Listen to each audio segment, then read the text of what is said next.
అమ్మ తదుపరి రాసినటువంటి కర్కాటక రాశి వారికి ఈరోజు ఎలా ఉంది? కర్కాటక రాశిలోకి వచ్చే నక్షత్రాలు తీసుకున్నట్లయితే ముఖ్యంగా పునర్వసు, పుష్యమి, ఆశ్లేష.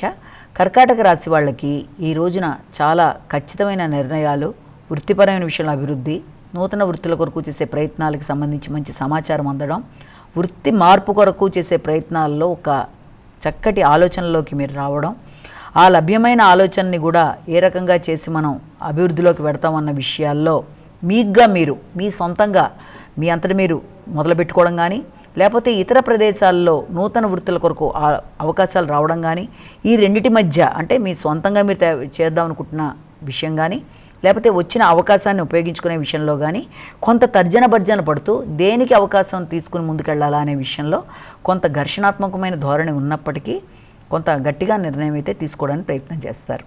సింహరాశి.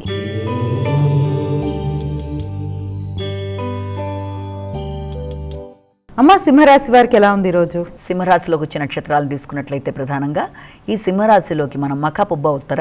సింహరాశి వాళ్ళకి ఆలోచనలు చాలా చక్కగా ఉంటాయి, వ్యక్తుల సామర్థ్యం బాగుంటుంది, సహకారం బాగుంటుంది, ధైర్యంగా నిర్ణయాలు తీసుకుంటారు, ఆశయ సామర్థ్యం, ఆశయం కోసం చేసే ప్రయత్నాలు అన్నీ కూడా అనుకూలతలతో మీరు ముందుకెళ్ళడానికి బాగుంటుంది.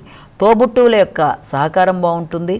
అలాగే వ్యక్తుల యొక్క విషయాల్లో అంటే ఏ విషయంలోనైనా సరే ధైర్యంగా తీసుకునే నిర్ణయాల్లో కొంత ఘర్షణ ఉన్నప్పటికీ కూడా మీరు ఆ విషయంలో వెనకడుగు వేయకుండా కష్టమైనా నష్టమైనా సరే చేసి తీరాలి అన్న విధంగా ముందుకు పెడతారు.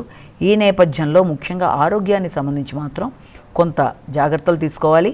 ముఖ్యంగా ఆరోగ్యానికి సంబంధించిన విషయాలతో పాటుగా ఇంకా మీరు జాగ్రత్తలు తీసుకోవాల్సింది ఏంటంటే, ఏదన్నా కొందరు పెద్ద వ్యక్తులతో మీరు వ్యవహారం నడిపేటప్పుడు కానీ మాట్లాడేటప్పుడు కానీ వీలైనంత వరకు తగిన విధంగా జాగ్రత్తలు తీసుకుని ముందుకు వెళ్ళాలి. కన్యా రాశి.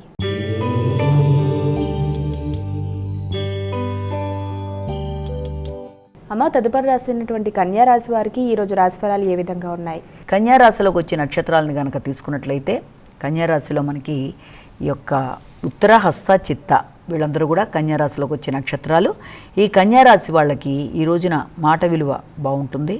అలాగే ఆర్థిక సంబంధమైన విషయాలు అనుకూలంగా ఉంటాయి, దైవబలం సహకరిస్తుంది, ఆలోచనలు అనుకూలంగా ఉంటాయి, చేద్దామనుకుంటున్న కార్యక్రమాల్లో వ్యక్తుల సహకారం బాగుంటుంది.